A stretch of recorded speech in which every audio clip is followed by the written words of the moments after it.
Okay. Roll call. Will you call, Amy? Yes. Case Denick, Here. Rod Ofty. Excused.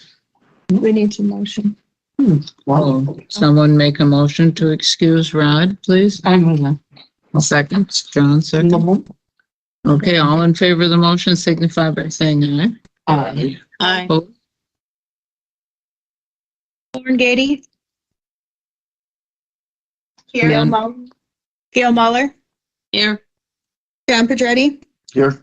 Katie Helseth. Here.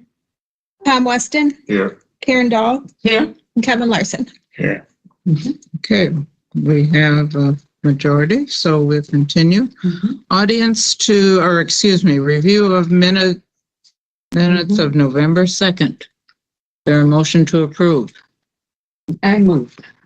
Okay, Karen, second, anyone? Second. Thomas seconded. Okay, any discussion, any suggestions for changes? If not, all those in favor of the motion signify by saying aye. Aye. Opposed? Motion carried. Okay, audience to visitors. Do we have anyone here? Doesn't look like it. Is there anyone online that would like to comment? Okay, hearing none, we'll move on to the next. Review the voucher payment summary. You have it printed in your packet. And Amy reminded me, and there was a change last month so that we only look at these vouchers. We don't approve them in this committee. They go directly to Finance Committee. Yeah, they're all part of the 2023 budget that's been approved. So that changed with our new purchasing and procurement policy. Right, and there's no new expenses, so unusual. No. So you can take a minute to look at those. Anybody has any questions?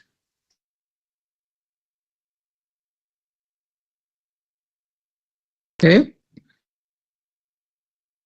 And continue to ask if you have some later. Okay, item number 7, Economic Development Loan Program.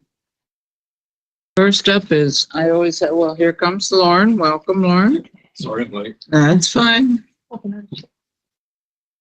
Mississippi River Regional Planning Commission. I have the most trouble with that I know. I've ever. I don't like that name. How's that, John? Everyone has a copy of the report in your packet. And then Katie and Gail, I've emailed that to you as well. I'm chair for John. You'd like to? You want me to sit there? I can stand here. But All right, that's fine. You I'll buzz through this quickly. All right. Yeah, we started the balance with $638, $922 and 49 cents, $5 just to add the account. And then we did receive payments in November from almost everyone. Stockyard is actually just doubling up in November and December, but we've talked to them, and they're also, we had to give them the balance because they plan to pay off the Country Chicks loan. So they're a good one. In the loan manual, default is after 60 days, so they're still within that their range. time frame. And Okay. again, remember, this is that learning curve, because past practice was pay what you can when you can, and now we're saying no, pay at least X by Y. And actually, they've really been coming around. So, and she's been really good, so I'm not worried about her. Other receipts. You see the interest we received, $2,473.77. And then also, Karen was able to clear out the old Associated Bank account. And after all checks cleared and everything, there was $824.79 that she then sent in. We transferred into the Ultra account. For a total ending balance November 30th of $647,050.70. And then you can see people's loan balances are coming down. So it's nice to see everybody working on that. So our total outstanding loan balance, $266,067.54. We haven't had any more payoffs, but hopefully in January I'll be able to add Country Chicks to that list. As far as interest in the loan fund, I know Christina's had a few, she's educated, but they've not contacted us yet. However, in talking to Linda about getting these payments and getting the payoff balance for Country Chicks, she wants to do some facade improvements on the stockyard. So she was inquiring about the loan fund for that. And I wanted to get clarity from the committee because it's really not working capital. It is tied to real estate, so it sort of is real estate, but it's not like a gap financing. So it's my best interpretation of what we would do is depending on the amount, it would probably could be tied to real estate, seeing it's going to be affixed to the building. Have to be. So if you are in agreement with that, we can clarify. The only real difference, the interest rate is the interest rate. It's still the 60% of prime. Prime hasn't moved, so we're still in that 5.1 range. But the difference would be the interest schedule. So, and again, I have no idea what she would need, but if it's real estate, we could go up to the 20 years, making it a lower payment. It's still the 5-year balloon, so you'd still have to pay it off in the same time. But I just wanted to get clarity from the committee. Am I thinking correctly? How does that differ? And I don't know if there's any traction on it, like from the business that was looking at parking lot improvements in Westby. I mean, Yeah. Once functional, I get it, potholes and stuff. I don't know if there's any parallel to that or not, or make sure we're being consistent, I guess is the main thing. I'm not sure, really. I mean, It's I do know like facade is super important for downtown vitality and walkability and. Well, and even just for, again, protecting the asset.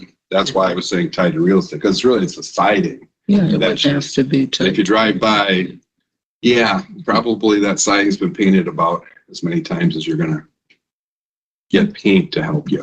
How much are we talking about here? She doesn't know yet, and that's what I don't have as well. Because, I mean, I'm looking at it, and if she just does the front, you know, it could be well under 10,000. And I know she's getting some quotes from her contractor. So, but I just wanted to be able to tell her the right thing.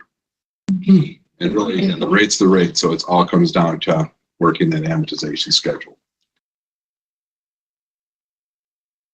Would we get any, slack back from, setting a precedent with it where we could maybe run into trouble on a future ask? Well, I'd want us to be very consistent. So if we ever did it, we would have that as the precedent. That would be the precedent. And I guess, in my pulling out my realtor hat, if you think about real property, what's the key is it's affixed. Yeah. And if it's fixed to the asset, that to me is the distinguishing characteristic. So if it was like landscaping, it would not be Correct. Right. And like that would be my question on the parking lot. Yeah. Obviously, the parking lot is an improvement, but It's not fixed. it's not tied to the, That's right. Well, this would structure. increase the real estate value, I would think. Yeah. I think so. So I would think it'd be considered a real estate Mhm. asset loan type thing, yeah. And as long as it's attached or affixed to the building. Okay. I'm glad we're thinking on the same page then. I just wanted to get clarity because I know some communities actually have separate programs for facade improvement, Like the road. but we've really not talked about that. But we're here to help the businesses, and if it's more attractive, maybe some of those people driving through on 14 might stop in. Mhm. I thought it was part of the look with the signs, and what I learned from Linda is actually the signs were covering up some of the bad spots. Oh, all right. Good placement. Yeah. All right. Well, thank you on that. And then the last thing, just to update you on the loans you had approved. They're both working. We've scheduled the closing for the Mitchell Properties, the LAX Fabricating, Monday at 11. Okay. So that one should be going smoothly. And then the other one, there was a little confusion between my banking resource and myself. Because I thought we as a group told we were putting it on Colin to get the permitting as well as get that valuation. And he tried, but then the people to do the valuation seemed to think that they needed it ordered from me or some other banker. So there was a little confusion there, but at the end of the day, I kind of fell back on Talon because I checked in before Thanksgiving just to see how everything was coming with both John and Talon and heard nothing back from either. So I checked in again so I could report to this meeting. And we've got it back on track. I actually talked to one of the sources Tom gave me from an approved list, and he's actually going to go get it done. The permitting, Talon says he has that already underway with his contractor. So they'll be able to beat the winter weather that is sure to come sometime here in the future. But at least it's underway as far as we should hopefully get that valuation next week. And I still feel pretty confident that the numbers you guys gave, it should come in higher. So that's still in our balance right now. that's why it's still under balance. And I'm not going to take that 250 out until Monday morning. So we'll get a few more days of interest. Sure. Okay. All right. And that's all I have with the loan fund. Any questions? Well, thank you. All right. Thank you very much.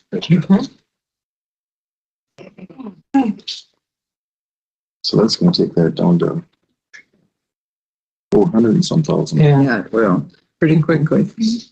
That we have to be a little bit considerate of too when we start looking at some of these projects.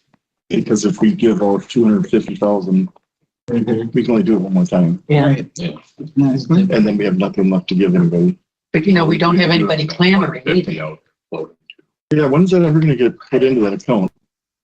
Didn't bring it up, but I was going to ask that question. I have, so I mentioned this before, but I'd given Bobby a resolution about the 150s. So she was going to keep looking into it. I was just letting her button up and get the 2024 budget finalized and approved. So we'll follow up again with her and have an answer next time. But there has to be a paper trail. Like if we move that into that associated bank account, there has to be some type of paper trail showing that. And if not, then I think the committee's going to have to determine, are we taking that 150 out of general and moving it as it was intended to be? So, Okay. More research needed then, is what yeah. you're saying. And again, I was just letting her button up the budget there. So before I pestered her again. All right, so next month's agenda, perhaps you could put that down, Amy. Yep. Okay, economic development strategy update by Place Dynamics. Do we have Okay. someone online? Okay, good. Welcome. Yeah. Good morning. Hi, it's Andrew Dane from Place Dynamics. Can you hear me okay? Yeah. Yes, Louder. Make your volume up. You might want to speak up a little louder. Okay, I will do that. Is that better? Also, in your packet, you'll see, where's the volume, my dear? in your packet, you'll see this from Place Dynamics. This is what he's going to be referring to. The color. Okay, speak again. We'll see if we can hear you better. Okay, can you hear me better? Yes, Yeah. can you hear it now? Okay, yeah. I can hear you guys great. So I know we want to keep this pretty concise this morning. So you should have, Christina, were you able to print out that 2-page document I sent you? I was, yes. I'll put it Okay, on the- thank you. We're going to also put it on the screen. Fantastic. Thank you. So what I wanted to do was, yeah, it's a 2-page PDF. This is a draft, so it's still very much a draft. So the idea here is that we would have, as part of the deliverable for the final study, a really concise strategic plan that would be a useful tool to communicate with stakeholders and to use as a reference as you're implementing your projects.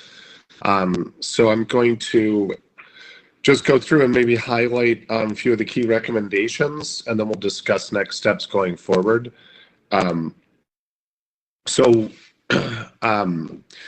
And I should say before I jump into this, of course, this is based on the interviews we've done, the survey that was completed by RPC, the market research we've done, and then 3 different site visits. Under that first goal, Goal number 1, continue to strengthen countywide economic development programs and initiatives. I guess the one thing I want to highlight underneath there is, and I know you're taking, this is a work in progress, but one of the key strategies we think there would be to develop just a standalone economic development website that clearly communicates the county's role and strategy in economic development. Could be, I know you're talking about doing some branding, it could be done after that's done, or it could be done modifying one of the existing sites that you already have up already. But the focus should really be on, excuse me, really define, really the focus is really organizational in terms of laying out, the county's role in economic development, and then the strategy that you put in place to execute that. Chippewa County has a really nice example. I looked at a number of different county websites that I thought did a nice job with that. I could provide a link to that. But I think in a lot of the smaller rural communities, you see a lot of websites that are trying to do, maybe too much. And so I think just a really clear, standalone, economic development oriented website without all the tourism stuff and additional information we think would be effective. You guys have had a lot of success doing outreach and media stuff. We thought that part of the way you could capitalize on that and leverage that going forward is to do a bi-weekly newsletter that's maybe through MailChimp or one of those services.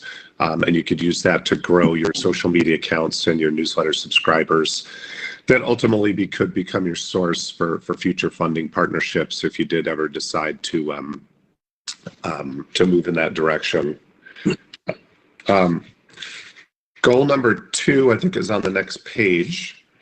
And what I wanted to highlight there was I wanted to highlight the tourism, under tourism, the idea of doing a county wayfinding program. We think that tourism came up as a priority that the folks thought deserved more attention, more focused attention or resources going forward.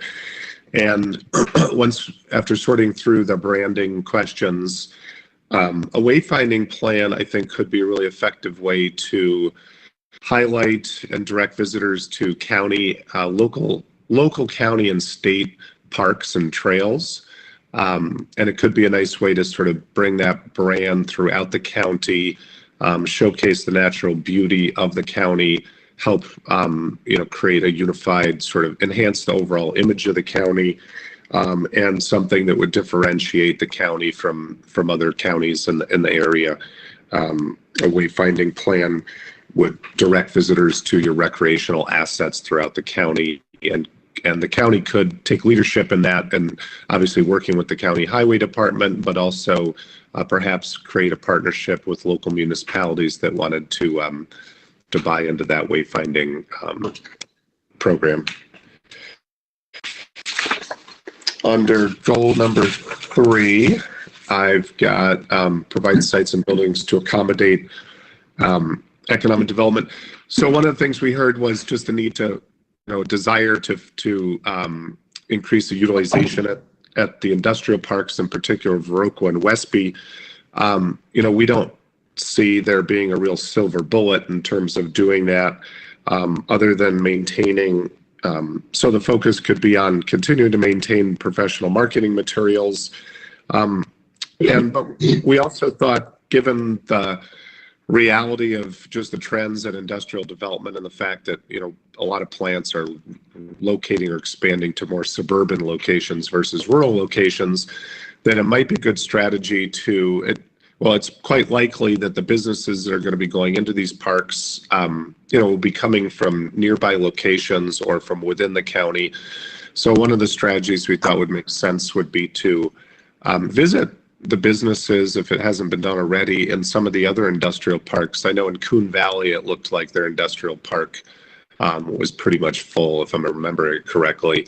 But doing outreach to the businesses in the county as well as in the county's industrial parks to determine what needs they have going forward, and with the goal of potentially getting additional businesses into the industrial parks. And then just a final thought on that was, and we've got a little write-up on this in the details, but perhaps there's an opportunity for the county to assist, with relocation, given the right project, perhaps through the loan community development grant program or the economic development loan program. There could be some additional a carve out or funding made available for businesses that want to relocate into the industrial park. Moving on to goal number 4. I think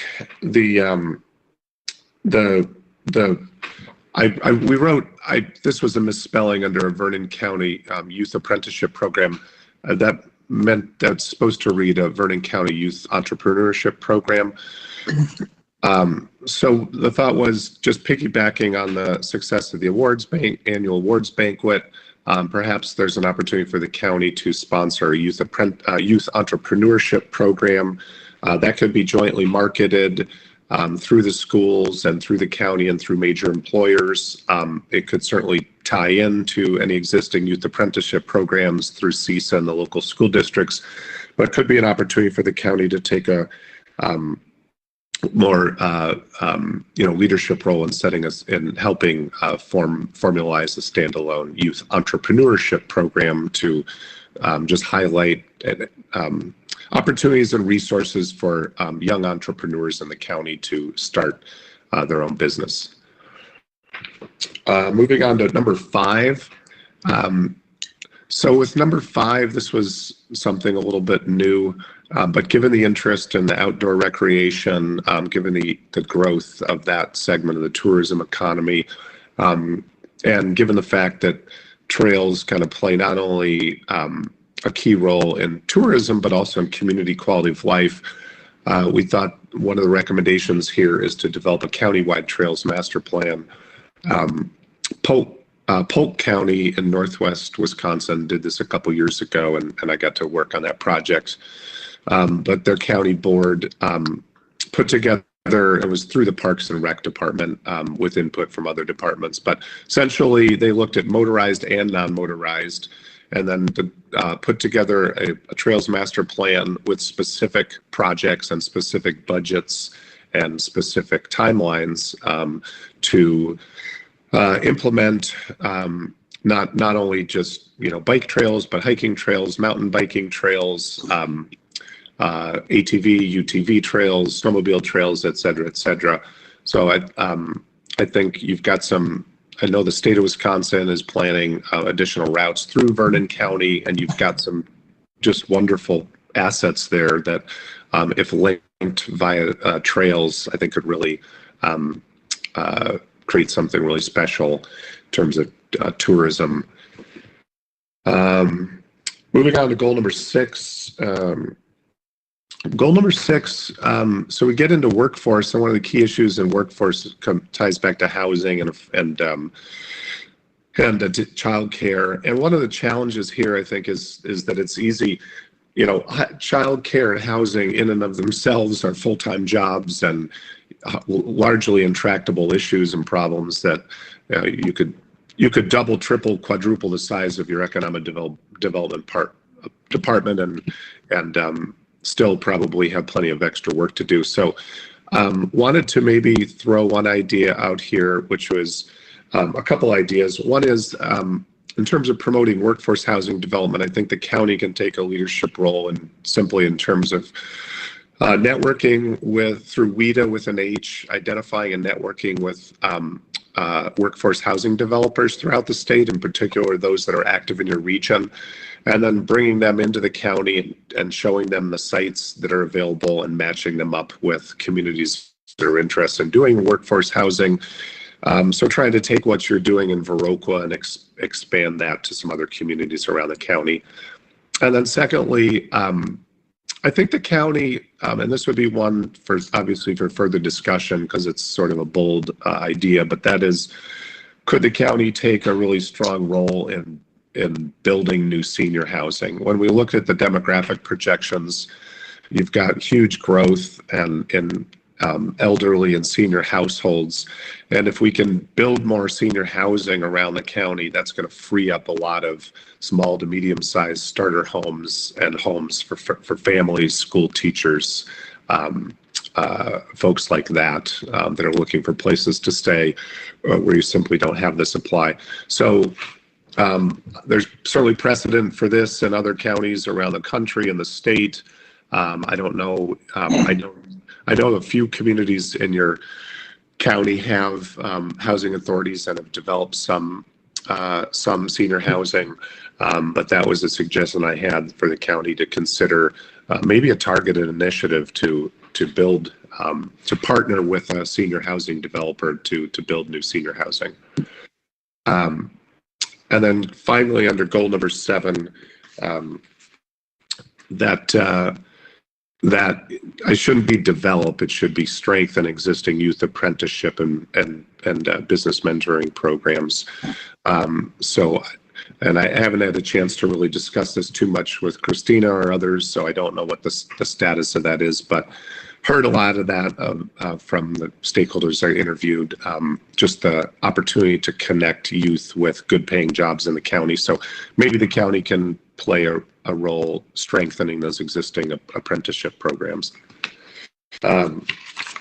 So then, well, I'll just leave it at that for now to see if there's any comments, and then I can just discuss next steps going forward. I have three. Okay. I have 3 questions for you, Andrew. One is, you're talking about the youth entrepreneurship program. When we're talking about youth, are those 18 and above, or, but more importantly is, how do you collateralize that if it's loans, if they're coming to us for loans? And then the second thing is, senior housing, the senior housing that was built in Viroqua and the extension plus all of the smaller houses that are throughout the community, they were all supported and funded by HUD. Now, do they still have those programs, or do we have to look for another source, or is HUD funding available to us? Okay, great. Yeah, great questions. So with regards to the youth entrepreneurship program, I think that's a great note you made in terms of capitalization and capital. What I was envisioning was something that might, and again, I don't know how active your youth apprenticeship programs are in the county. I know that there are contacts at several of the schools that I investigated, but the thought there was to just build off of that. So some students may be attracted to an apprenticeship program. Other students might be attracted to an entrepreneurship program. And my thought is the county could take the lead on the entrepreneurship side. But I hadn't really given too much thought to the capital needs or requirements there. So that could be something I just need to give a little bit more thought to, if maybe the county wanted to play a role there as part of a youth, maybe, that would be something we need to think through a little bit further in terms of maybe would the county want to take that step to actually provide some seed funding for, say, the winner of a youth pitch contest at the county level that maybe gets announced at the annual awards banquet? Is there a $5,000 implementation award that goes along with that or something? I don't know. With regards to your housing comment, affordable housing is a really, it takes affordable and workforce housing typically takes, multiple layers of local, state, and federal funding in order to execute. So the capital stack on those projects typically involve 8 to 10 different funding streams. And I think that is one area, again, that I think you could play. I know we've talked about, and I believe it's been discussed in this committee, of convening a task force and playing a role in terms of coordinating resources, et cetera. If the county was looking at eventually trying to secure some HUD funding and play a stronger role in this, then maybe, you want to look at developing, a county housing plan, because you would need some type of plan or, study, I think, at the county level in order to try to secure outside grants like that. But I do think We do have Cooley Cap, who is a community land trust for housing in Vernon County, and there are other counties that they serve. And they are able to do that because they have someone that writes for HUD grants Great. for that. And then I had one last question. I had three of them. You mentioned about assistance for relocation for existing businesses. Where's the money going to come for that from us? Yeah, that's a good question. That's always the $1 million question. Where is that money going to come from? That's a good question. I do know that, because you've developed, I think you guys have done a great job developing a lot of the relationships with the local municipalities and the businesses, so that you can start to pull those partners in to try to maybe create a pool of funds, so you might have to just create creative there in terms of how to make that work. I don't know if, I know that the EDA funded, was it 4 or 5 of the communities that were hit hard by the flooding received some significant EDA grant funds, and those were planning dollars, but there's also implementation dollars associated with them. And so I'm wondering if there may also be an opportunity there to tap into some of those dollars and or, approach or work with those communities to see if, collectively there's an opportunity to secure additional funding. I would assume that the senior living study that was done for Vernon Acres a few years ago would still be pertinent today. So can that be reviewed, brought back up? I mean, there's extensive studies done at that time. Yeah. So, Yes, and I believe they are trying to reactivate that study, at least to know more about it. when people got in there. Could we have somebody come at a future meeting and talk? Yeah, it would depend on the scope that was put out for that study for Vernon Acres. The feasibility study that we will be bringing to Board of Trustees tomorrow, it's not really addressing like the demographics of it. It's more of the financial piece and what our options are as a county. So as far as like a survey of the demographics and the need for the current facility, that'll be touched on in the feasibility study, but it won't be the focus. But she's talking about it. There was, but I don't know what the scope was, if it was looking specifically at senior housing or of the housing needs of the county. That's what I don't know how accurate it was, though. Yeah. So we could But it- relook at it. Yeah, I think you should look at it because there's a lot of money spent on it. Because it wasn't based on Richland County's facilities a little bit, and how that was And scoped into it. we had But anyway, that was. we had other places that were building and, they tried to establish a need with the age and the population Yeah. and everything like that.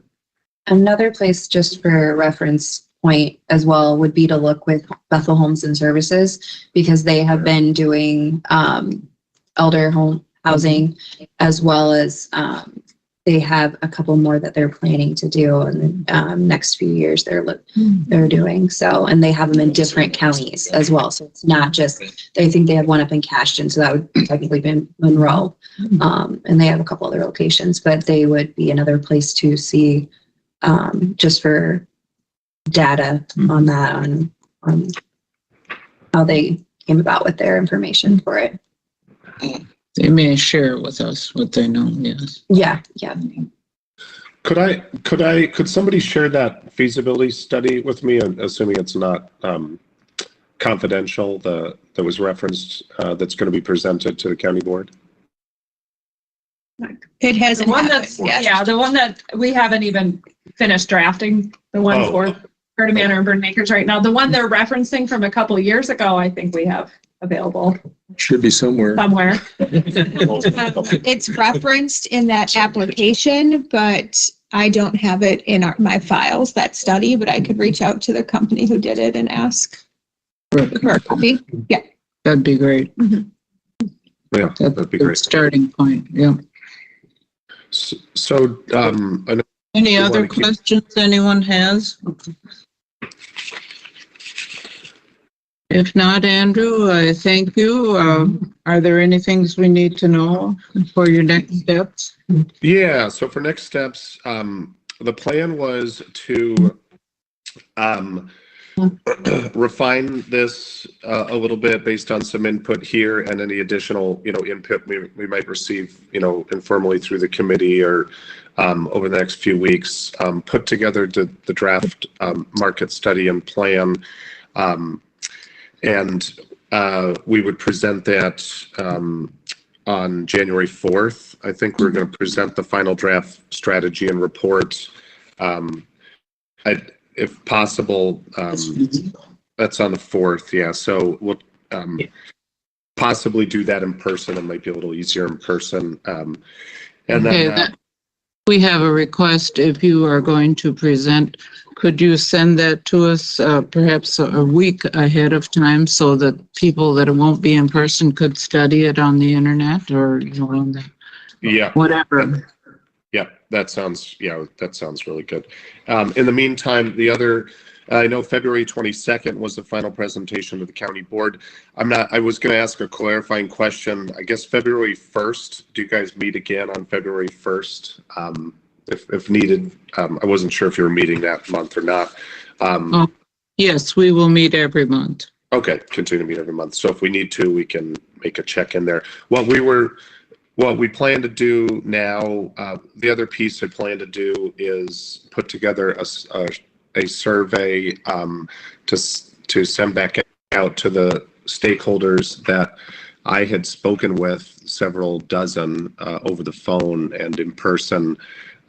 So my plan was to send out this draft plan and ask for some help, some input from that same group of stakeholders in terms of prioritizing some of those goals and strategies that we've identified. So I'll have the results of that for our next meeting as well. Okay, sounds good. All right, thank you. Yes, thank you, Andrew. We'll move on then to agenda item 9, please. So we have Mississippi giving an update. Oh, excuse me. A different update. Yeah, I'm not going to say it. Let me tell you. If you'd like to sit, you can. Hair is still available. I'm not going to take as much time. I covered a lot last time, and I was actually preparing to send you the final document, so I'm glad this was just an update, because some of the data that I'm still trying to get better data. So in addition to the survey results, last time, when I had given kind of the narrative overview of the survey results, Rod had asked for more of the detail with the statistics. So that's what I wanted to present you today, and that's what you got. And the key thing to see, you can see we got really at least some response from across the county, which is a plus. Remember, we did also allow people who are outside the county to participate, to get their feedback. Had a good mix of people, but you can see the management folks who are oftentimes more likely to fill out surveys, did fill out the surveys.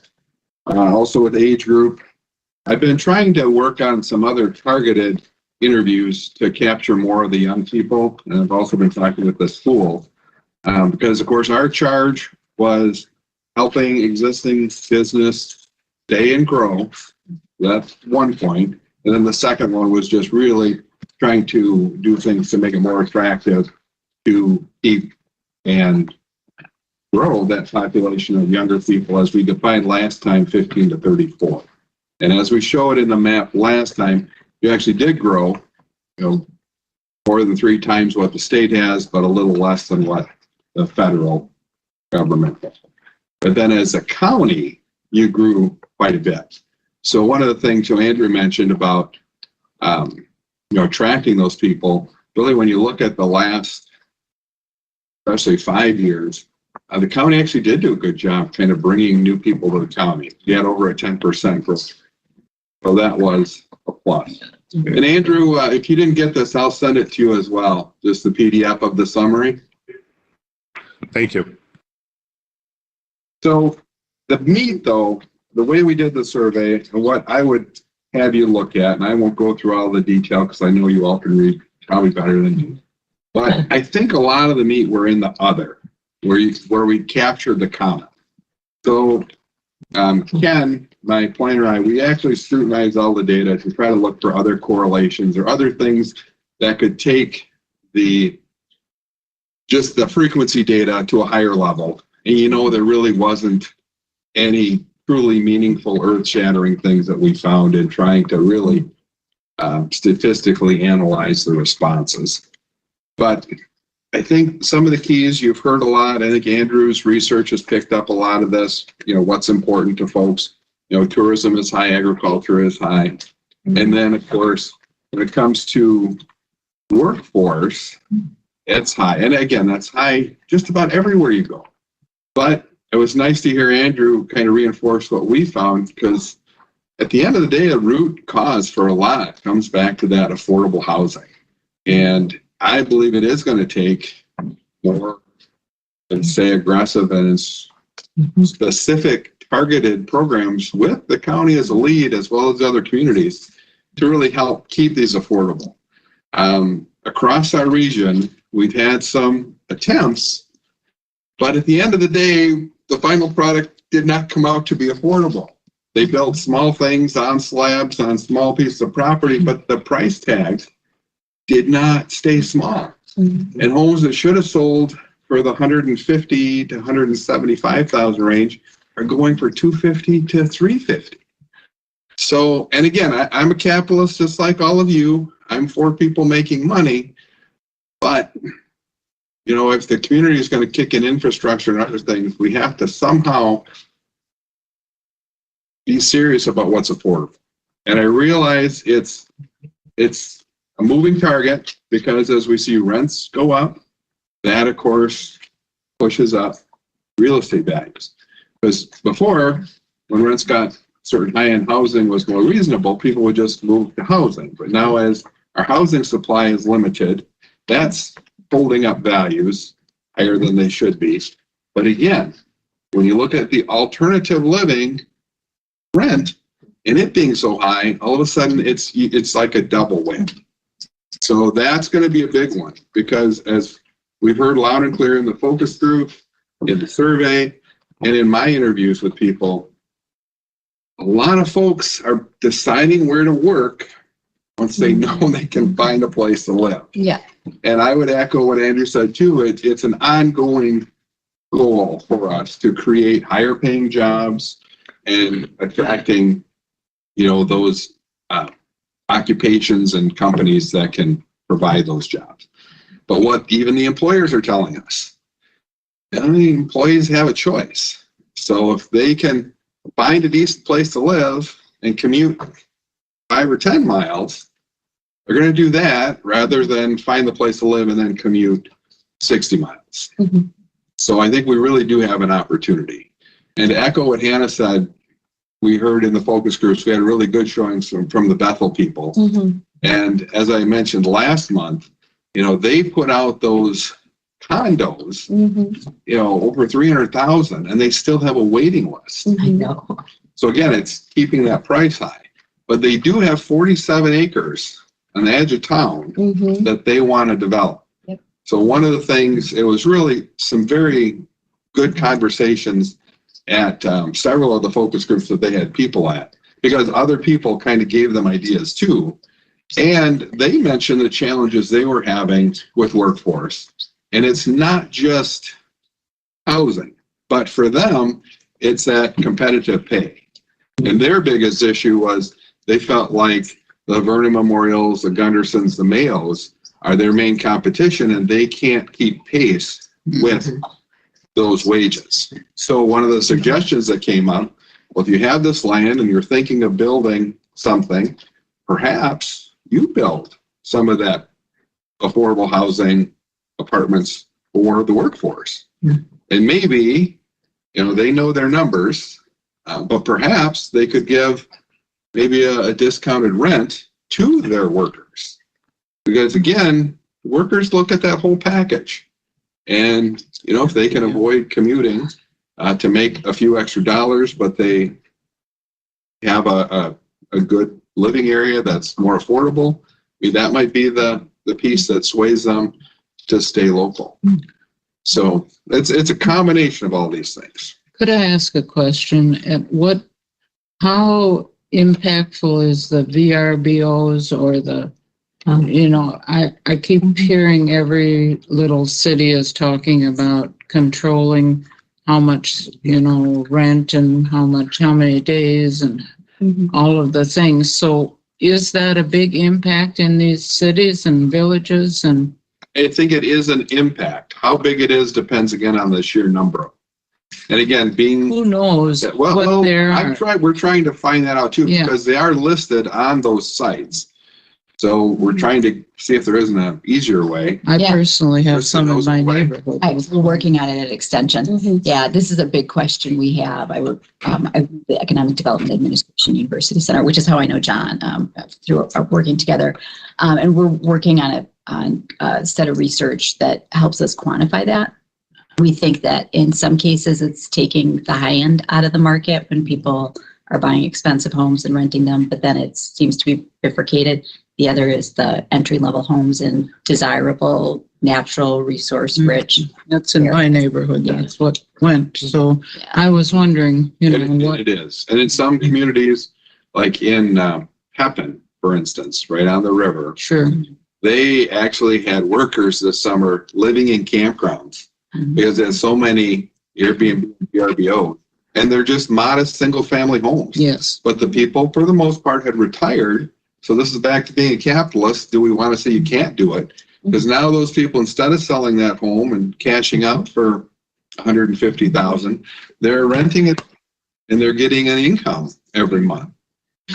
So yeah, I just wondered because no, you're right on, because it's taken out some of that supply, yet we've had the demand, which again is one more contributing factor that's kept those prices high for workers. And I just did a little, this is not, I looked at this briefly and estimated that 1.6% of the housing units in the county were being utilized as short-term rentals.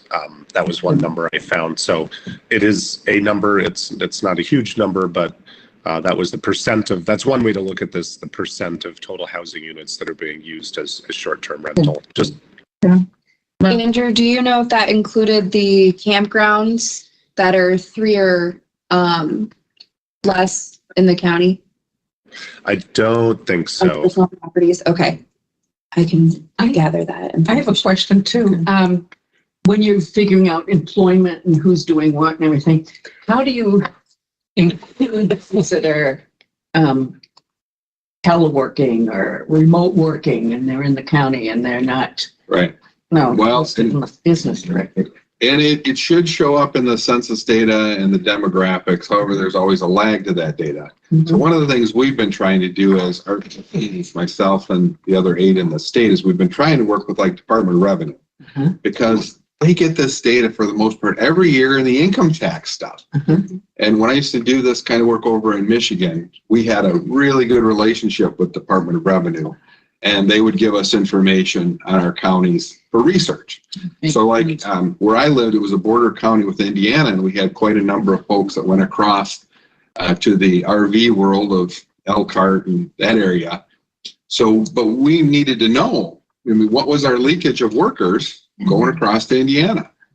And they were able to tell us that because they knew exactly how many people filed, their tax return with their income from out of state.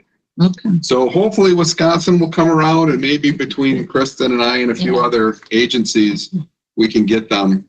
And again, we're not trying to spy an individual. Just give us the numbers. I don't need to know their names. But if you can give me by zip code or something. Check with the health department. Yeah, I already talked to Anna yesterday. So she's been a hard time like tracking some of them down individually, but she should be able to give you an idea. But we talked and we had a good conversation yesterday, so I was already preemptive about that and getting that information. So she'll be sending that to me soon with just the number, the zip code for location where they are definitive in the county. And I asked her to include the personal campground ones, which also classify as the Airbnbs. So that would give us a better look. And so I'll let you go through, probably when if you get to the back, that big idea question was probably, I think, some of the most beneficial, and it really brought home a lot of, people took the time to write. And we still haven't had anybody use that function where they could just record their voice or give us a video image. But Oh, man. maybe that's these days.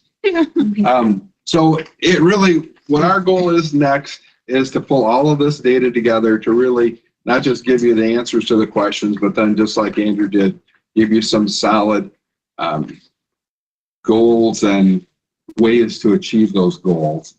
And then we'll have that discussion, just like with place dynamics information, so we can kind of come up with, what are the things you're going to want to do? Because as we've talked about, one of the things we heard loud and clear is people know about the committee, they know about the relationship with Christina. It's visible, it's happening, they feel it's making a positive impact. But what the county really needs to do on the next step to build off of the 17 plan, and I'm guessing Place is going to have a similar thing, is we really need to add more meat on the bone to that structure. So that in addition to having the person, we also need to build a budget so that you can do more things. Just like Andrew heard in some of his things, it's that marketing piece. If you look through some of the things that people aren't aware of, we've got a big chunk of people, and I know we got 111 responses to the survey, but it is representative because I've been talking to people all around the community, and there is some misinformation on what the group's done, and some of the CDI grants that Christina helped those communities get. Oh my gosh, it's just been all over the board. From some people knew it was the 250,000 with the matching, 3-to-1, but others, oh my God, the county gave away $1 million. Well, no, the county didn't give away $1 million. So I think, just like he mentioned, having the newsletter or doing more with the social media, one of the components you're going to see is we really have to do a better job educating and marketing what you do, so people do know what's available, but then also they know the truth on what's happening. And I know there are all kinds of models that can say how we evaluate the benefits of economic development. But I've always been one, instead of trying to sell people on some goofy model that you can poke holes in, just look at the numbers. What are the dollars that actually came into the county because of the effort of this committee? And CDIs are an easy one, because that's 250,000 that, had they not applied for it, they wouldn't have gotten. Would that project maybe have happened? Maybe, but maybe not. So I think if we keep it clean, and there's plenty of good things that we can share with the community to make the case for what you're doing. Any questions for me? I'm just going to make one note. I went to a meeting yesterday, and the person said only 6% of grants that are written are actually funded. 6%. I mean, we're out there competing with a lot of people, so I'm not sure if we can count on it. Well, the thing is, though, and I will just counter that, because I do have a friend still to this day, and I've known her now for, say, over 30 years, who is still batting 100%. Wow. But the reason is she only applies for grants that fit, because there's a lot of people that apply for a lot of grants that just, you need to do your homework. You really need to increase the odds if you're even going to be in the game. And I've been on panels where we've reviewed grants, and it was like, why do they? Just wasn't. But everybody is looking for money. I don't know where this rumor got out, but somebody thinks that we have this secret vault of funds. I wish we did, but we don't. All right. Well, thank you very much. Thank you, John. Thank you, John. Okay. Now we'll move on to any other comments. Otherwise, we'll move to item 9. Rural Development Business Grant and Branding Discussion. Kristen Runge. Runge, yes, excellent, thank you. I'm Kristen Runge. I'm from the Community Development Institute at the Division of Extension out of UW-Madison and also statewide. My specialty and my background, well, a broad community economic development specialist, my focus is community marketing. So I want to talk about branding today, but I want to show you what really good branding looks like before we talk about what we're going to hopefully undertake as a group today. So if you don't mind going to presentation mode, or I can try the best for you. All right, let's go to the second slide. And I want you to pay attention to your emotions when you see this video. And then at the end, I'm going to ask you a question about what do you think this is trying to do. How many of you have been to Marquette, Michigan? 2? How many of you have heard of Marquette, Michigan? All right, good. I had not heard of it until my son went to school there. I was like, Marquette's in Milwaukee. And it's like, no, Michigan.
Wow.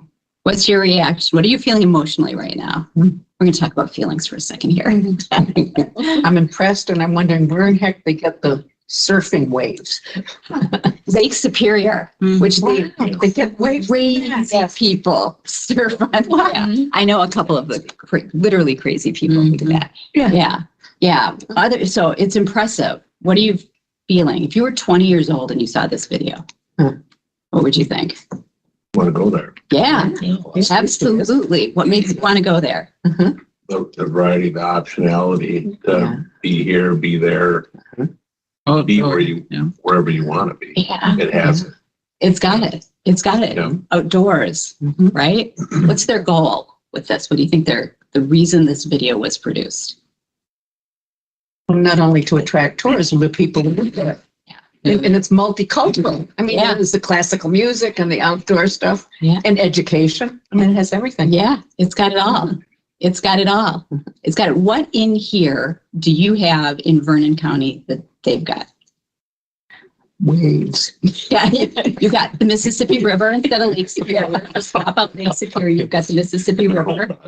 What do you have? Theirs might be slightly taller, but you got a lot more of them here.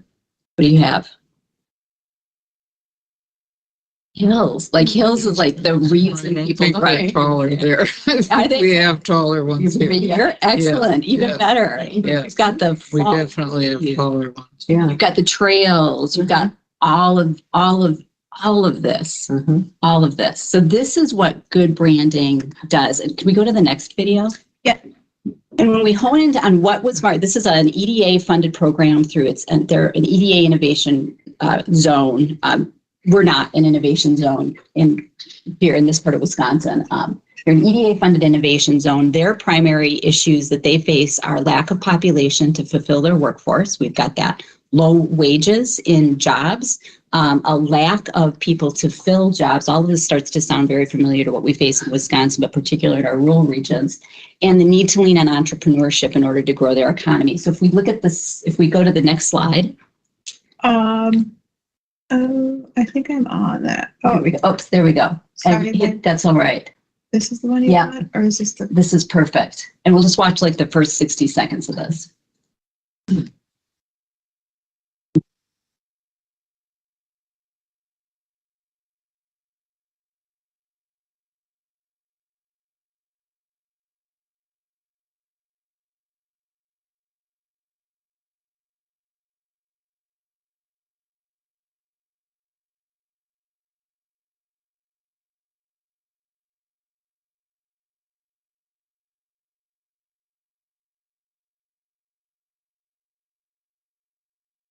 You can stop it there. Yeah. So the whole there is the brand of Marquette, which is what they decided they were going to create as their identity and communicate to the world. And then within that brand, there is this communication campaign called Make It Marquette. And within Make It Marquette, there is the people of Marquette. So what they are trying to do in terms of their brand is create an identity for people that have never been there and might be interested in going there, have never heard of Marquette before. And within that, they're really focused on in the people of Marquette videos. Who has moved there over the last 10, 15, 20 years? How do people make a living? What are the economic opportunities?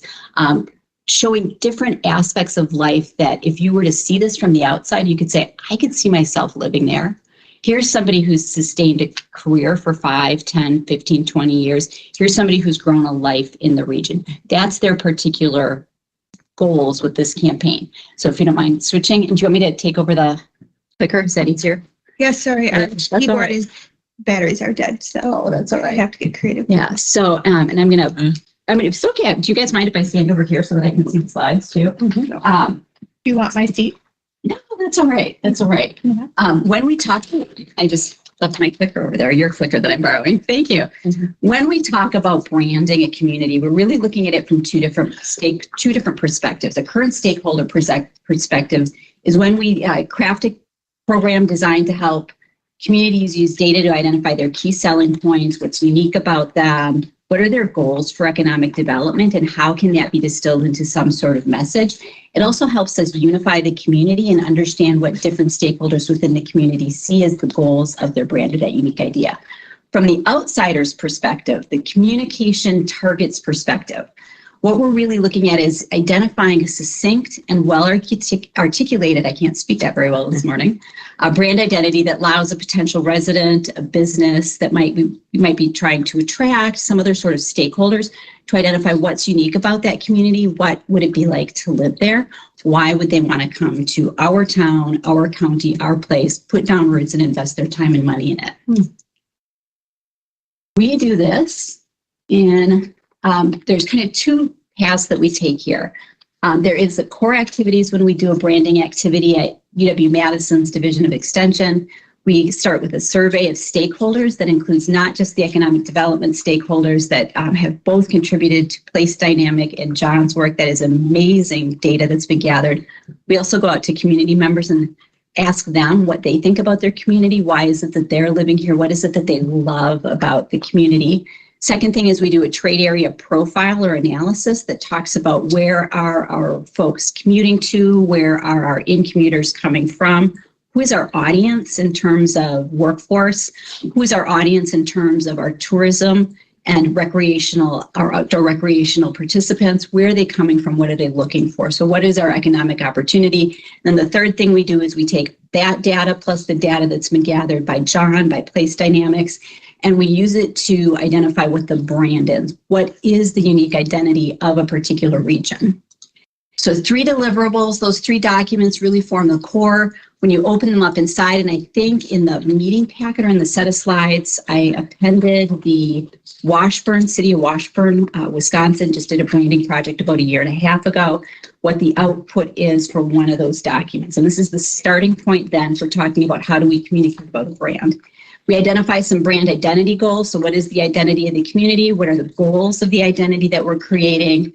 What is the, if you look at this triangle, what is the essence of the brand? What is kind of that heart tugging thing that we're trying to communicate? When you watch the Make It Marquette video, you're like, oh, this place is about outdoors and about nature. This place is about opportunity. What are the values? What's the personality? What's the result that we want to get from this? So at the end of the day, what is the payoff for doing this work of identifying and articulating a brand? Some of the deliverables we have in our core of what we do in branding is a set of key messages. The key messages are examples, statistics, and testimony that we actually go out and we hand to realtors and school districts, hospitals, when they're talking to potential employees, when you're talking to different stakeholders who might be looking to move a business to town. Everybody's speaking with a common voice. Here's why you want to move here. Here are the advantages of living here. Here is what we offer as a community. Here are what our strengths are. So we've succinctly put this all into a nice little document so that everybody has kind of a common idea. So our core deliverables when we do a branding program, gathering community input on surveys. After you do the branding project, you come out of it with an idea of what it is that your residents and your stakeholders love about your community. We do a trade area profile, which helps us use the brand to take advantage of some sort of economic opportunity that we see that maybe we're already taking advantage of, can push a little bit further, or something we haven't realized. We identify the key selling proposition and the brand pillars. We articulate messages, a long-term identity. And then we also, along the process, we create a video bank and a photo bank from existing sources. We don't do any new photography, but we tend to find that there are a lot of school districts, local municipalities, amateur photographers, the beautiful images that we can use in material. That all comes with what you already have invested in terms of extension. So Hannah and I, this is what we do when we do a branding project. We are hoping for some support to go through USDA's Rural Business Development Grant and get a grant that would help us take this identity and then operationalize it. And that might include updating logos, that might include creating short-term tactical marketing materials like Facebook messages or any sort of kind of marketing communication that we can, would involve or could involve putting together a communication campaign, updating websites to bring everything together with this unified message. The first part of it, the core deliverables, that doesn't cost us anything. We can do that with what you've already invested in an extension. The add-on deliverables tend to involve hiring Aaron Peterson Studio, who did the Make It Marquette videos, tend to involve us working with local vendors and local providers. So that is what we're hoping to get the grant money for. I have kind of whizzed through that. Are you guys, let me ask you, are you interested in doing this? Do you have questions about it? And I'll go one more thing. Our county educator, how Hannah and I work through this. Hannah is really the lead for identifying and recruiting the team that would work on a brand. She convenes the meeting. She'll serve as liaison to stakeholders. I provide the project templates. I've done this with other communities, and we have this sort of method we follow. I lead the research we're doing. I draw on our economists, our graduate students to help with that. I facilitate meetings. And then if there's an application for a grant, if you're like, yes, let's think about pursuing this rural business development grant, I will help facilitate that. And I know you have a really good grant person. That's you. Yes, here. So it is cheaper to do it through the county than it is to run a grant through the university. So we make sure whoever submits the application and writes the check is somebody that you all are comfortable with working with. And you do a great job. So with that, what questions do you guys have? And I whizzed through that. You've got as you know, you've got a wonderful place here. Kristen, can I just ask, something for the committee? So I'll email you. So she showed a few pages in this presentation of the Washburn County brand book. It's like 28 pages, so I didn't print it, but I will email it to everybody. If you'd rather have a hard copy, let me know and I can print one off. And then also, I believe with this grant, there is no match. I believe I read that in the NOFO that came out, which yeah, that's great. And then third, Right up our alley. yeah, third, the county is really doing right now has a website team of staff who are working to overhaul our website. So to do this type of branding at the same time, we're kind of refreshing our website. Totally makes sense to align them with one another. So I just wanted to put that up there too. How long does it usually take for you to do a branding situation like this? You know, we can, the longest portion of all of the activities we do is the survey, and we do the survey on the cheap. I do surveys, kind of one of the core things that I do. And I found if we can work through the community to distribute a survey, it is both less expensive and we get a wider participation. So the crafting of the survey and distributing it is probably 6 to 8 weeks. We try to get the school districts on board so that they would allow us to send out a link to the survey through the parent portal. That is by far the best way to get survey responses, but just the amount of time it takes to coordinate that effort, get it out in the field for 2 to 3 weeks, then get it back, get the numbers analyzed and put into an attractive enough form that everyone is interested in using it, is about a 6-week process.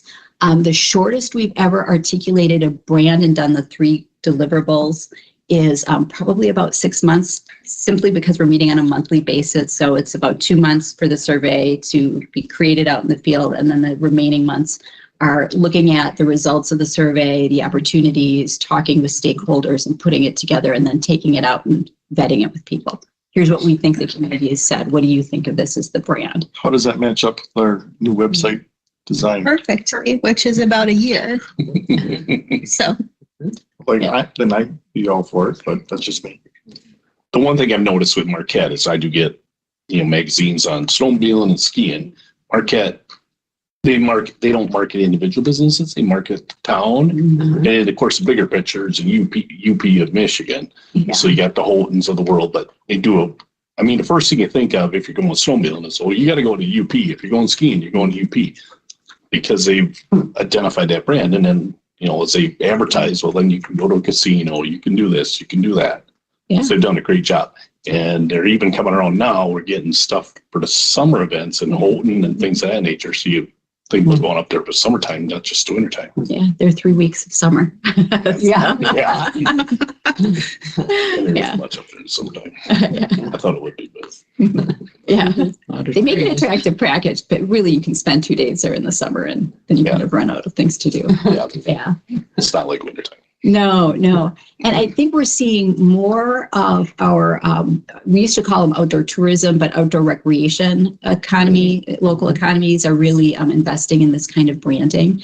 Simply because, when we think of tourism, the thing that comes to mind are feeling like people are coming from far away, but the folks that are in La Crosse probably come here to do a lot of day recreation. The folks from Madison come out here to use the Kickapoo River and do it. So those are kind of our day visitors and not necessarily tourists, because they come here again and again and again and again. They're really like, I don't want to say they're part-time residents if they don't have a place and sleep here, but this becomes a place that justifies them living close enough to use the amenities here. Absolutely. So the grant opened on the 4th of this month, so just a couple of days ago. It closes in February. I think On the 28th at 4:30 p.m. 4:30 p.m. We'll have it in well before that if you want to get it in. If you are agreeable. It's leap year, don't they have the 29th? They don't. They follow. They follow one. I have a brother-in-law on that Oh. place. Could I share something else too? Just, I think if you agree to move forward with this grant and with this branding, the idea is to keep this committee in the loop as we go, right? So it's not just going to be all of a sudden here's the new county logo and here's the new, right? It's very much going to be hey, this is what's being proposed. And I think any new logo or any type of new ultimate final branding strategy would have to go before the full board too. So I just want to let you know, you'd be in the loop the whole way and involved. Are you comfortable doing this, Amy? This is your question. The grant? Yes. Yeah. And so part of the job that we would have would be supplying her with anything and everything that she needs for it to be successful, and really limiting the amount of time that she would have to put into doing the grant. But ultimately she would be submitting it on behalf of the county. Okay. I think you say no to those two. Yeah. We have them in our corner to help with this. It's awesome. And our job is to make everyone's job Easier. Yeah. So is this all right to just do it, or do you want to have a motion to proceed? Well, I moved that we proceed with this. As a name. Brandy, what do you call it? What's the overall title? Rural Business Development Grant. Okay. Second, okay, Kevin seconds. Any more discussion? Can I ask a question? Sure. Sorry. Sure. I don't think there's a process for what grants go before the full board. Obviously, if there's a match, that goes before the full board. But we would have to, this would most likely be a reimbursement grant, so we would front the expenses and have to be reimbursed. So therefore, should we bring this before the full board? I would think it would be appropriate, yeah. Or just finance? You need to finance from funds. You have any thoughts on it? I don't know how it's happened in the past. It's very inconsistent. Well, I think Yes. Rod would say, where's the money coming from? Yes. That's the first thing they can ask, and then we'd say it's gonna come from whole chunk or from ARPA funds. We've set aside General. whole chunk General. funds for matching grants, and if it gets reimbursed, I would think that would fall into that category, wouldn't it? Mhm. And the biggest core deliverables though are going to be Yeah. grant funded though through extension. So we're talking really those add-on deliverables, which are like 4 things that we'd be seeking the additional funding for. So we can go through and start making plans for them, getting the information put together for how much that would cost. How Which much does it Phil cost? is going to give us. Well, that depends because you're going to have to bid out and Yeah. see, you know, On the last one you did, how much did it cost? On the last 2 grants that I did were during the pandemic, and so they never got as far as producing communication material. And they used the grants to just kind of inform specifically how their Chamber of Commerce was marketing. So, but I did put out a bid for video for a similar project, and it's running about depending on your vendor, $5,000 to $10,000 per 5 minutes. So a 2-minute video like this, and the volume of material would probably be a $30,000, $40,000 project. If we go for this, we try to bundle video into the whole project. We'd probably talk with Aaron Peterson's studio who did this north of here. Have you guys seen the Decoding the Driftless? Yeah, so they're based out of the filmmakers that did that are based out of La Crosse. This would be kind of within their wheelhouse as well. So my preference is always to use local vendors because they probably they know your community, they know how to film, they have contacts, they probably have B-roll that they can plug in. We could have Ryan make us music for it too. Yeah. Have local musicians. The more local you can put into your local branding video, the more it's just going to resonate, not just with your residents, but the people who are seeking out the community. So before we get to the point of having a budget, we'll reach out with some of the people that we might identify as working with, get some rough estimates of what it would cost, and we'll share that with the group. Do you have any idea what the ROI on rebranding is? Have I ever studied it? No. Yeah. So, yeah, brands are notoriously difficult. I understand. Yeah. So it's difficult to connect. Right. How much did tourism move, or who you can identify maybe 1 or 2 people who saw the video or looked at a renovated website, and that was one of many factors. But the clincher for a new business is going to be not just that they know that you're in the community, but is there opportunity in the community, is the customer base there that they want. So yeah, it ends up being that soft part. This is just almost a non sequitur. 2 weeks ago, I was at the Hotel Fortney, and the 2 people I started talking with came from Chicago area. They had moved from Washington, D.C. to Chicago to be near their grandchildren, and they come up here all the time. I said, well, how'd you find out about us? And she said, Decoding the Driftless, and then some print. And she said the publicity was so great, they came up and they've enjoyed it, and they come up every weekend now. Yeah. And so it was, I had to find out because of economic development, what was going on. Yeah, everything that they've read about and seen has been positive.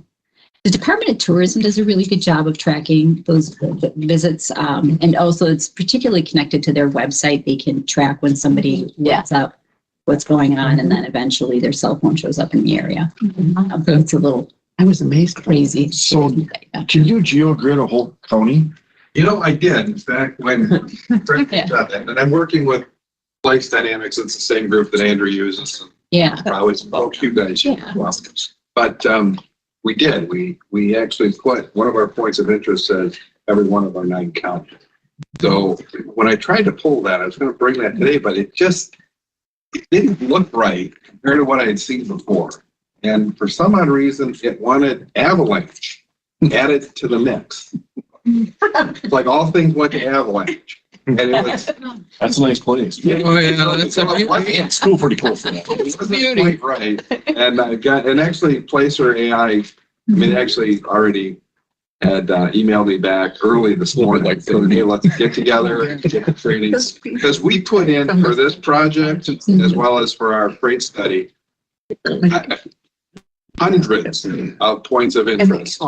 And in the last few weeks, as I've been trying to find them, they're not there. And it's a combination of addresses like John's Place. We try to do like where the Larry Fest grounds are, places that we know populations go. Because again, it's using that cell phone data, and then they have this really fancy algorithm that extrapolates what it is, and then it's tied to every pretty much public website or information on data for demographics and income. And so, yeah. So, but when we ran it the first time, the heat map that came back from where people come, and you can change it by visits from just a one time to people who come like at least 12 times in a year. And it was pretty good. Now on this one I ran yesterday, and I don't believe all these people went to that land. We're talking, it was hundreds of thousands of people. But interesting what Kristen mentioned about the local area. La Crosse was the number one zip codes that came, and it was 54601. So kind of the downtown south out to St. Joe. I mean, 54601 is a pretty big zip code, but that was the number one group that came to the county. So yeah, that kind of data will be in our report too, but we're going to chat. We are. So, yeah, first I need you to decode this one. Okay. I think the first one here says that I had 36,300 visitors. Yeah, this sounds right. I mean, yeah, we have 30 weddings and then the winery and stuff, so it's probably pretty close. Well, then if you look through the days, like the time of days and days of week that you have most of your traffic, that's the other stuff that I need you to confirm. Is that really, does it kind of match the business? If it's on the weekend, it matches. Actually, the weekend doesn't. So yeah, I think it's a good tool, and the more we can validate it and get in there, that's like with the traffic information, we can drop these pins. So I wanted to compare it to our DOT information, because on that regional freight study, there was clearly some stuff that came out that I just don't think is right. And I'm hearing from some of my peers around the state that, yeah, some of this DOT data isn't right. So we need to try to get the best information for all of you so we can make better decisions. But yeah, no, it'll be good. And the other thing on this marketing and things, one of the groups that you've given some money to, the Mississippi River Parkway Commission. Great River Road. Yep. Yeah, Great River Road. They're actually going to be doing a 3-segment session with, I believe it's Discover Wisconsin, but Vernon County will definitely be in that piece. And for Sherry Kwame has been such a driver. It's great. Yeah. So there's a lot of things I think that you start to tag on. Yeah. And then Monroe County is also doing a different version of branding. So it's exciting what's going on. Did we ever as a committee, vote to have us featured or not in that magazine? We did not vote to have us featured. We are not featured. No. What? And it is expensive. So It was like 5,000 to be the featured county. I think it's more like 40,000-50,000. Yeah, the insert, you mean the insert? No, we didn't. And it's just going to be kind of a pass-through thing. But yeah, I didn't realize it was as expensive as It is very expensive. And that's why we decided to just continue to do the smaller portion. That your recollection is. And there's also, we put in a request for a 2024 Bourbon County Visitor Guide. we're doing our own and working with all the chambers and all the communities to put our own out and distribute it across the state. Okay, should we, We made that motion. yes, should we vote on, Yeah. yes, should we vote on the motion to, Apply for the USDA rural development, rural business development grant. redevelopment grant? Yes. Branding. Well, Well, it's The grant. business development grant, but yes, it'll cover. Rural Development Business Grant. The first four letters on our agenda is what we're voting on to continue to pursue with a deadline of February, end of February. And you're going to bring us some things in the interim, perhaps, that we could look at? Yes, by the next meeting. Okay. All right. All in favor of the motion signify by saying aye. Aye. Opposed? Motion carried. Kayla's still with us. Yep, she must be. Yes, I am. All right. We're coming in clear now. Thank you. Thank you. Well, thank you for being game for this. Very exciting. Okay, next on our agenda, department updates. Christina, you're first on the agenda. Okay. In your packet, you will see basically I wrote it out as well as for our November Economic Development Department update. You may recall the last meeting, because the new strategy is coming, I went ahead and took the strategy itself, laid out all the 12 priorities, and this was the previous strategy, all the 12 priorities, and went through all the work that's been done since I was hired as contractor of April of 2018. And so I laid it all out like that. It showed like 5 years worth of work and now going forward, I continue using those priorities, those 12 priorities, and then update you guys on what's happening from, what I've done to meet those priorities within a month's time. So, you guys have that in front of you? Yes. Okay. So, in the November 2023 Economic Development Department update, I'm just trying to keep it concise so we can make sure that we have our measurables and our priorities in place. Of course, there's acquiring the services of an economic development coordinator. That's been done. Implement a business outreach program. One of the things that I did to hit that, of course, was this very, I think it's now going to be an annual thing, the Vernon County Awards that we did November 8th. It really reached a lot of businesses and organizations. It didn't cost a whole lot of money to put on. I put a little time into it. It made a lot of people feel really great. We had 75 people or so come to Hillsborough Brewing Company, and we had 11 awards from everything from nonprofit of the year and to event of the year to small business, large business, etc.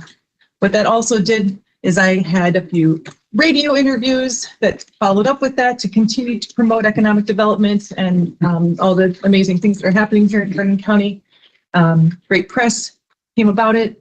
Each and every winner also put out on their social medias, and it gained lots and lots of traction. So it was just a real good, feel good type of thing. And people are very excited already to continue this for next year.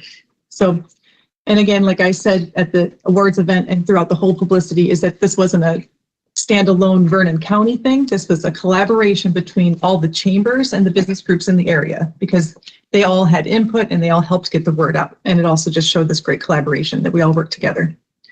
Number 3 priority. Can somebody speak? I think it's. You're busy. Yeah. The third priority is encourage local business district vitality. I am continuing with these CDI grants, which is the Community Development Investment Grant through Wisconsin Economic Development Corporation. That's not our money. It is money through Wisconsin Economic Development Corporation, but I help lead these businesses and the communities in helping put the grant together, because these grants are huge for long-term business. I mean, these businesses then basically are catalysts for other businesses. So I feel like if I can help a community with one large business and help write that grant, other things will fall into place. We have submitted it for Coon Valley, the Sweet Valley Partners. I've been talking about that fudge manufacturing company, as well as the retail space and the Airbnbs on top, and 7,000 square foot of new business. And obviously that's been submitted, and I can't say that it has been approved yet, but there's no signs it's not going to be approved. It takes like 2 or 3 weeks to go through their committee, but that was submitted about November 15th. The Coon Creek Brewery in Coon Valley is also going to submit. We're just waiting on some state approved architect plans to basically have all our ducks in a row to submit it. And that's also been kind of pre-approved by the Wisconsin Economic Development Corporation, saying like, hey, go ahead. Also working with the Viroqua, there's the bathhouse building. Viroqua Visitor Center is what they're going for. It's going to be the Vernon County kind of visitor center, public restrooms, community center. They're also going to be going for a CDI grant, but they need the match money for it. And they are up to $80,000 in fundraising right now. And their goal is match money of $160,000. So they're halfway there. And then the Vernon County Economic Development Loan in regards to local business district vitality, continuing to distribute the loan application. I've done it for 2 other businesses this month. And like John said, those haven't gotten into the loan administrator yet, but they have the paperwork. I've done 4 new business visits in November. 3 are startup businesses and 1 is looking to expand. I'm serving as the consultant